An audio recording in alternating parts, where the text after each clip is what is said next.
I grew up in the shadow of my brother Thomas. 12 years older, he always seemed like he was from another planet. After our parents divorced when I was 8, we drifted apart completely. He went with our wealthy father while I stayed with our struggling mother. For years, I tried to rebuild our relationship, but was always met with cold shoulders and excuses. When Thomas invited me to his 40th birthday dinner at an upscale restaurant, I felt a spark of hope that maybe we could finally reconnect. But as I walked through those doors, something in my gut told me this night would change everything. Before I continue this heartbreaking story, let me know where you are watching from and hit like if you have ever had a family member treat you poorly. I was born in Chicago, the second and unexpected child to my parents. By the time Eugene arrived, Thomas was already 12 years old and not particularly thrilled about having a baby brother. Our family dynamic was strained from the beginning. My father was a successful businessman who spent most of his time working while my mother tried her best to keep our family together. When I turned 8, everything fell apart. My parents finalized their divorce after years of fighting. Thomas, then 20, immediately chose to live with our father. I had no choice but to stay with my mother, who had no career and suddenly found herself struggling to make ends meet. The contrast between our lives grew stark, almost overnight. Thomas followed in our father's footsteps, attending an Ivy League business school and eventually joining his company. Meanwhile, my mother developed rheumatoid arthritis, making it difficult for her to hold a steady job. By the time I was 14, I was working after school at a local grocery store to help pay our bills.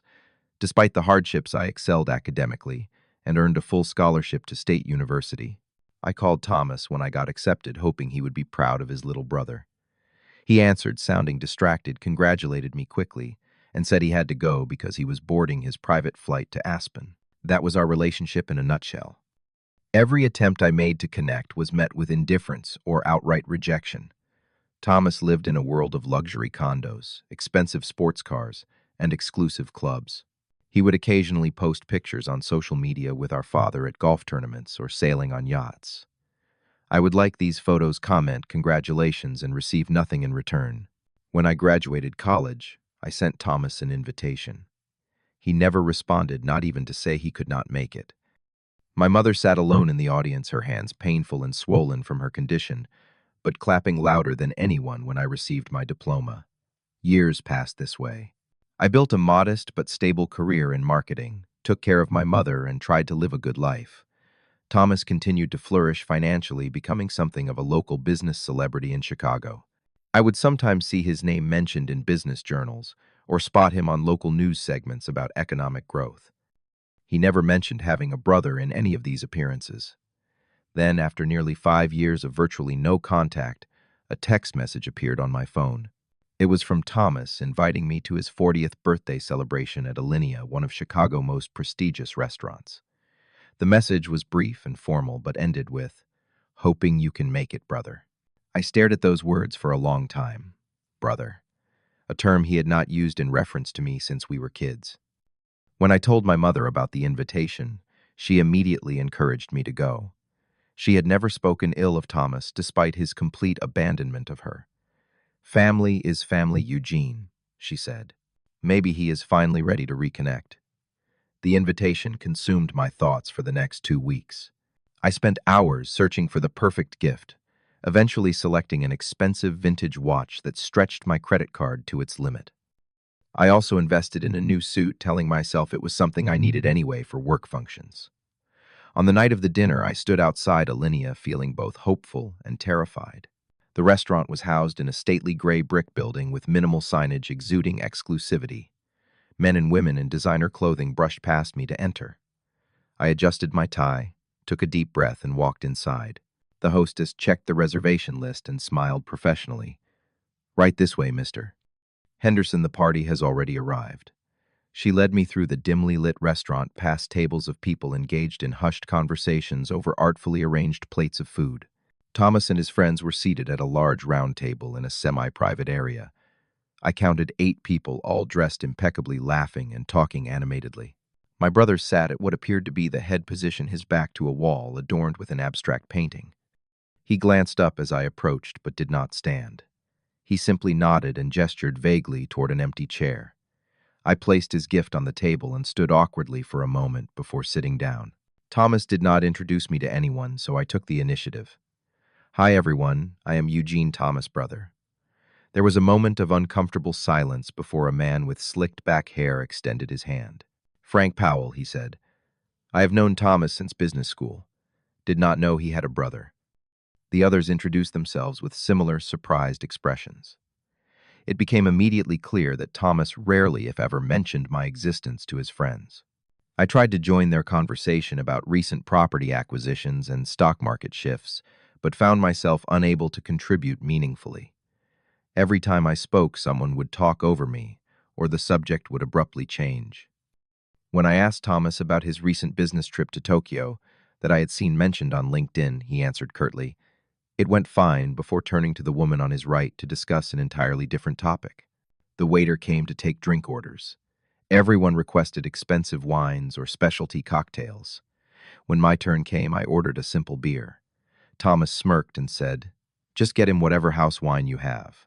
The waiter nodded and moved on before I could object. A sense of unease began creeping up my spine. The chair I was sitting in seemed slightly lower than everyone else at the table, and I realized I had been placed at the very edge, almost as an afterthought. The conversation flowed around me, but never truly included me. As the appetizers arrived, the real ordeal began. Thomas started telling stories about our childhood, but they were all carefully selected to make me look foolish. "Remember when little Eugene got lost at the mall?" he said, laughing. "We found him crying in the fountain, soaking wet. Had to buy him new clothes because he smelled like chlorine and pennies." His friends laughed. I smiled weakly, remembering that day differently. I had been 6 years old, and Thomas was supposed to be watching me while our parents shopped. He had abandoned me to flirt with girls at the arcade. When our parents found out, Thomas lied and said I had run away from him. Another of his friends, a man named William with a flashy gold watch, asked, "So, Eugene, what do you do?" Thomas answered before I could. "He works in advertising or marketing or something, right? Some small firm downtown." "I handle digital marketing strategies for several mid-sized companies," I clarified. William nodded with disinterest. The subtext was clear: whatever I did was inconsequential compared to their world of high finance and corporate acquisitions. As more friends arrived, I was gradually pushed further to the edge of the table. Someone bumped my elbow, causing me to spill my wine. No one offered a napkin. Thomas did not even look my way. I considered leaving several times, but kept telling myself to stay. This is family, I thought. Maybe things will improve as the night goes on. Maybe Thomas invited me because he genuinely wants to reconnect. I held on to that hope, even as evidence mounted against it. The conversation turned to vacations. Everyone had stories about private islands, skiing in Switzerland, or sailing along the Mediterranean. I had nothing to contribute, my most exotic trip being a weekend in Toronto for a marketing conference. When there was finally a lull in conversation, I tried once more. "Thomas, how is Dad doing? I have not heard from him in a while." The table went quiet. Thomas stared at me with an expression I could not quite place. "Dad is fine. He is busy with the new developments in Houston. Not that it matters to you since you never visit him." The statement stung because it was partially true. I rarely saw our father, but not for lack of trying. His assistant always seemed to find excuses why he was unavailable whenever I called to arrange a meeting. "I did send him a birthday card last month," I said quietly. Thomas scoffed. "A card? How thoughtful." One of the women at the table, who had been introduced as Lisa Thomas' college friend, jumped in. "So, Eugene, did you bring Thomas something special for his birthday? 40 is a big milestone." I nodded, gesturing to the wrapped box I had placed on the table earlier. Thomas had pushed it aside without opening it. "Yes, I hope he likes it." Thomas glanced at the gift with obvious disinterest. "I will open presents later," he said dismissively. The dinner progressed with more subtle and not so subtle jabs at my expense. Thomas referred to our childhood home as the place I had to stay after the divorce, making it sound like a punishment rather than my home with our mother. He never once asked about her health or how we had managed all these years. When a friend asked if I had children, Thomas laughed. "Eugene, no way. He can barely take care of himself." Remember when he called me begging for rent money during his first year out of college? This was another distortion of truth. I had called Thomas once not for rent but for help with an unexpected medical bill for our mother. He had refused, saying it was not his problem. I had worked extra shifts and figured it out myself, never asking him for anything again. With each story, each dismissive comment, I felt myself shrinking in my seat. The hope that had brought me here was rapidly fading, replaced by the familiar pain of rejection that had defined our relationship for decades. Then Jessica arrived. She was Thomas' girlfriend, a tall blonde woman with perfect makeup and a dress that probably cost more than my monthly salary. The table was already full with no obvious place for her to sit. Thomas looked directly at me. "Eugene, we need your seat for Jessica." I looked around the table confused. There is room for everyone. We could ask the waiter to bring another chair. Thomas' expression hardened. His voice grew louder, ensuring everyone at the table and several nearby could hear. "Sorry, this table is for family only," he said with a smirk, pointing toward a fold-out chair that the waiter had set up near the kitchen entrance right beside a decorative trash can. The table erupted in laughter. Jessica slid into my seat without a word of thanks or acknowledgement. Red-faced and humiliated, I picked up my napkin and wine glass and moved to the isolated chair. From this position, I could barely hear the conversation at the main table. I was effectively removed from the dinner party, but still on display for their amusement. As I sat alone fighting back emotions, I wondered why I had come at all. Yet something kept me there. Perhaps it was the last thread of hope that Thomas would realize how cruel he was being. Perhaps it was simple stubbornness, not wanting to give him the satisfaction of driving me away. From my isolated position, I watched as Thomas and his friends ordered course after course of expensive food. They requested rare vintage wines, premium whiskeys, and elaborate desserts. The waiter mostly ignored me, except when Thomas would occasionally gesture in my direction and say, "Bring him whatever, too," like an afterthought. When the waiter did bring me food, it was smaller portions served without the flourish or explanation that the others received. I could hear the main table discussing the complex flavors and innovative techniques of the chef, while I ate in silence, feeling like an unwanted observer at someone else's party. I noticed Thomas' phone light up several times with messages from our father. He ignored them all, telling his friends, "Dad always tries to micromanage my birthday. He will call later to make sure I am having an appropriate celebration." This struck me as odd. Our father had always been distant and work-focused, not the type to check in repeatedly. Something did not add up. As the night progressed and the alcohol flowed freely, Thomas became louder, more boastful and crueler in his remarks. He began talking about his latest bonus, how he was looking at penthouse apartments in the Gold Coast area and the new Porsche he had ordered. Then came the moment that truly revealed his character. One of his friends mentioned inheritance planning, and Thomas jumped on the topic with unexpected enthusiasm. "Actually, I have some news," he announced, his words slightly slurred. "Dad finally updated his will last month. Everything is coming to me. The business, the properties, all of it." He raised his glass in a self-congratulatory toast. I sat frozen in my isolated chair. Our father was extremely wealthy, and while I had never expected an equal share given my estrangement from him, the idea that Thomas had actively worked to ensure I received nothing was shocking. One of his friends glanced my way, seemingly remembering I existed. "What about Eugene?" she asked. Thomas laughed dismissively. "Eugene, who Dad hardly remembers, he has another son." He turned to me with a cold smile. "No offense, but you have not exactly been part of the family for years." The casual cruelty of his words hit me like a physical blow. I had been carrying guilt for years about my distant relationship with our father, believing it was somehow my fault for not trying hard enough. Now I began to wonder if Thomas had been actively working to keep us apart. As if reading my thoughts, Thomas continued, "Besides, I made sure Dad knew how you really feel about him. All those times you refused to visit, the disrespectful comments, how you only care about what you can get from him. These were blatant lies. I had never spoken ill of our father, had attempted numerous visits that were mysteriously canceled, and had never asked him for money or favors. But there was more. Thomas, now quite drunk, began elaborating on his future plans. "I am thinking of renovating the Lake Michigan house once it is officially mine," he said. "Complete overhaul. Dad never used it much anyway." The Lake Michigan house. My childhood home until the divorce. the place where I had my last happy memories of our intact family.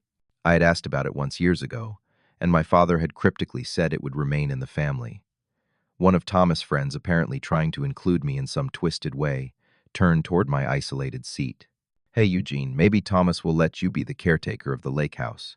You could live in the boathouse or something."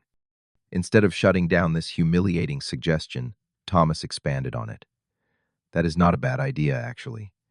We will need someone to maintain the grounds. Eugene, how are you with a lawnmower these days?" The table laughed again. I felt something break inside me. Not just my heart, but my illusions. I had been clinging to the idea that somewhere deep down Thomas still saw me as his brother, that blood meant something to him, that this dinner was a misguided but genuine attempt to reconnect. Now I saw the truth. I was not here as family. I was here as entertainment, a punching bag for Thomas and his friends' amusement. Perhaps even worse, I suspected there was another reason entirely for my invitation, one that was about to become clear. As the night dragged on, Thomas and his friends became increasingly intoxicated. They ordered several bottles of Cristal champagne, paired with caviar service for the table. Not for my table, of course, just the main one. The bill was mounting by the minute, and I noticed something strange. No one had mentioned payment arrangements, which seemed unusual for such an expensive meal among friends. While Thomas was distracted with a loud story, I quietly asked our waiter for a bathroom break. Once away from the table, I took a detour to speak with the restaurant manager. A brief conversation confirmed my suspicions. When I returned to my fold-out chair, I had a new perspective on the evening. I watched as Thomas' friends started discussing after-dinner plans, talking about exclusive clubs and private parties. No one asked if I would join them. I was clearly expected to disappear once dinner concluded. Finally, after nearly 4 hours of this ordeal, the waiter approached with a black leather folder. Inside was the bill for the evening, $3,200. The waiter looked directly at me, as we had arranged during my brief absence. Everyone at the main table suddenly went quiet, watching with barely concealed anticipation. I understood everything in that moment. This had never been about family reconciliation. This had been about finding someone to foot the bill for Thomas' extravagant birthday celebration. I had seen a text notification on Thomas' phone earlier when he set it on the table, partially visible. "Did you make sure Eugene is bringing his credit cards?" Thomas looked at me expectantly, a smug smile playing at the corners of his mouth. "Well, little brother," he said, "your big night to show you are really part of the family." I stood up slowly, straightened my jacket, and looked around at all the faces watching me. I smiled and said clearly, "Not my table." The silence that followed was absolute. Thomas' expression shifted from smugness to confusion to anger in the span of seconds. "What are you talking about?" he sputtered. "Of course it is your table. You are here, are not you?" I maintained my calm despite my racing heart. "Actually, Thomas, you made it very clear. This table is for family only. I am just the guy by the trash can, remember?" His friends began shifting uncomfortably in their seats. One of them, Frank, tried to laugh it off. "Come on, man, it was just a joke. We all chip in for birthdays. Thomas paid for my 40th last year." I looked directly at Frank. "Did he invite his estranged brother to your birthday dinner, seat him by the garbage, mock him all night, and expect him to pay over $3,000 for the privilege?" Frank had the decency to look embarrassed. Thomas was rapidly sobering up, his face flushed with anger and panic. "Eugene, do not be difficult. This is how these things work. The bill gets covered by family." I just smiled. "You accidentally added me to your group chat 3 days ago when you were planning this dinner. I saw all your messages about having me pay for everything. The only reason I was invited was to pick up the check." Thomas' face went pale. The group chat had discussed in explicit detail how they would manipulate me into paying, with Thomas assuring everyone I would be too desperate for his approval to refuse. They had even placed bets on how much they could run up the bill before I would object. I reached into my pocket and pulled out my phone, showing a screenshot of the conversation to the waiter and manager who had now joined us. "I would like to pay only for what I personally consumed," I said to the manager. "I believe that comes to $87, including tax and tip." The manager nodded. "We discussed this earlier, sir. Your portion has been separated out." Thomas stood up, knocking his chair backward. "You cannot do this," he shouted. "This was supposed to be my birthday gift from you." "I have a gift for you," I replied calmly. "It is that box you pushed aside earlier. But I will not be paying for you and your friends to drink $1,000 bottles of champagne." Jessica, his girlfriend, turned on him. "You said this was all arranged," she hissed. "I did not bring any cards with me." One by one, Thomas' friends began making similar statements. They had all been told the bill was taken care of, that it was a fully hosted event. Some had deliberately left their wallets or purses at home at Thomas' suggestion. Thomas pulled out his own wallet, but I already knew what he would find. During our bathroom conversation, the manager had confirmed that Thomas had given them a credit card when making the reservation, as is standard procedure at high-end restaurants. He had specifically told them it was only for holding the reservation and not to be charged under any circumstances. I watched as he frantically called our father, stepping away from the table. His voice was suddenly respectful, pleading. "Dad, I need a favor." "Yes," said Alinea. "No, I did not expect it to be this much." "Yes, Eugene is here." While he was on the phone, I quietly paid my portion and prepared to leave. Thomas rushed back to intercept me. "Dad wants to talk to you," he said, thrusting the phone at me. For the first time in years, I heard my father's voice. "Eugene, is that really you?" "Yes, Dad, it is me," I replied. "Thomas says you are refusing to help with the bill. That is not like you, son. Family helps family." The irony of his statement was not lost on me. "I have not been treated like family in a long time, Dad." "Did Thomas tell you where I have been sitting tonight? Or what has been said to me? Or why I was really invited?" There was a pause. "No, he just said you were being difficult about his birthday dinner." "I am paying for what I ate, Dad. Nothing more. Thomas can explain the rest to you. By the way, have you changed your will recently to cut me out completely?" Another longer pause. "What are you talking about? I have not updated my will in years, and you have always been included." "Who told you otherwise?" I glanced at Thomas, who had gone deathly pale. "I think you and Thomas need to have a conversation, Dad. A long one. Maybe you could ask him about all the times I supposedly refused to see you or said disrespectful things about you." I handed the phone back to Thomas, who took it with a trembling hand. His friends were watching the drama unfold with a mixture of embarrassment and fascination. The waiter stood by, patiently still, holding the unpaid bill. Before I left, I placed Thomas' gift on the table and removed the wrapping paper. Inside was the vintage watch, along with a handwritten letter expressing my hope that we could rebuild our relationship. I had spent weeks writing and rewriting that letter, pouring out years of hurt and hope. I left it all there and walked out. Behind me, I could hear the beginning of what would surely be an uncomfortable conversation between Thomas, his friends, and the restaurant staff. That was no longer my concern. As I drove home that night, I felt something I had not experienced in years: freedom. The weight of seeking Thomas' approval, of trying to be worthy of his acknowledgement, had lifted. I had spent decades believing that I was somehow deficient, that I needed to earn my place in my own family. Now I understood that the problem had never been me. The aftermath of that night unfolded slowly over the following months. My father called me the next day, his voice heavy with regret and confusion. He explained that Thomas had been systematically lying to him for years, claiming that I refused to visit, that I spoke badly of him, and that I was only interested in his money. We met for lunch the following week, our first one-on-one meeting since I was a teenager. It was awkward and emotional, but it was a beginning. He showed me emails Thomas had supposedly forwarded from me, filled with disrespectful comments I had never written. He described birthday cards and Christmas gifts I had allegedly rejected. The web of deceit was extensive and calculated. Thomas, meanwhile, faced serious consequences. Our father did indeed update his will, not to cut me out, but to significantly reduce Thomas' inheritance. The company's succession plan was put on hold pending a complete reevaluation of Thomas' character and capability. His friends were not much better off. The incident at Alinea had exposed the transactional nature of their relationships. Several distanced themselves from Thomas when they realized he had been willing to manipulate and use them as well. Jessica broke up with him within a week. I received numerous texts and calls from Thomas in the days that followed, ranging from angry accusations to tearful apologies. I responded to none of them. Some bridges once burned cannot and should not be rebuilt.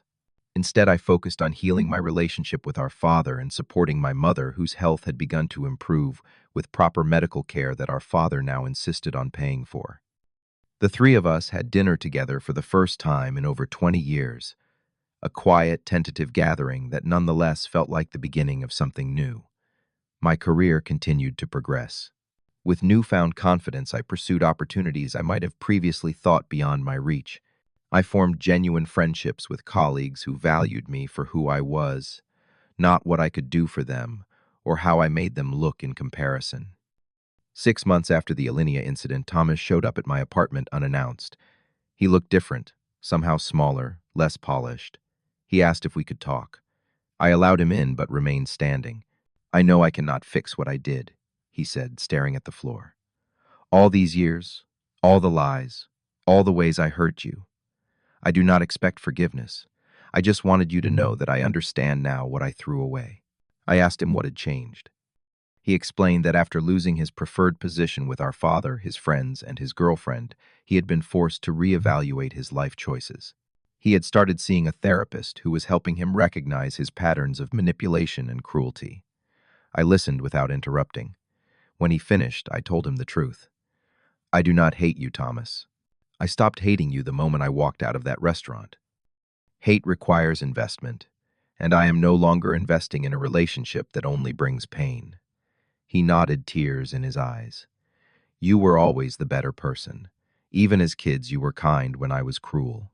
I told myself you were weak, but really you were strong in ways I could not understand." I did not invite him to stay longer. I did not promise future reconciliation. I simply acknowledged his apology and wished him well on his journey toward becoming a better person. It was the most honest interaction we had ever had. As he left, he paused at the door. The watch was perfect, by the way. I wear it every day as a reminder of what matters. I closed the door behind him, feeling neither triumph nor closure, but something quieter and more sustainable peace. I'd stopped seeking validation from someone incapable of giving it. I had learned to value my own worth, without external confirmation.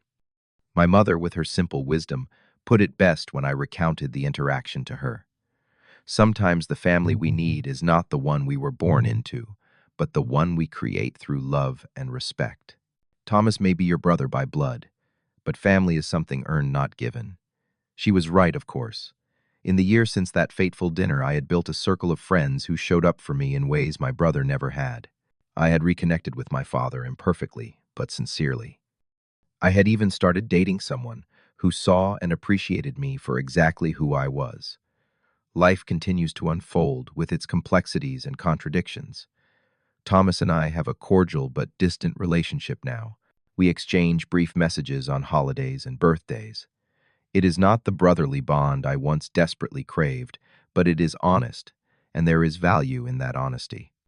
The most important lesson I learned from that night at Alinea was not about Thomas or family dysfunction or even self-respect, though these were all significant.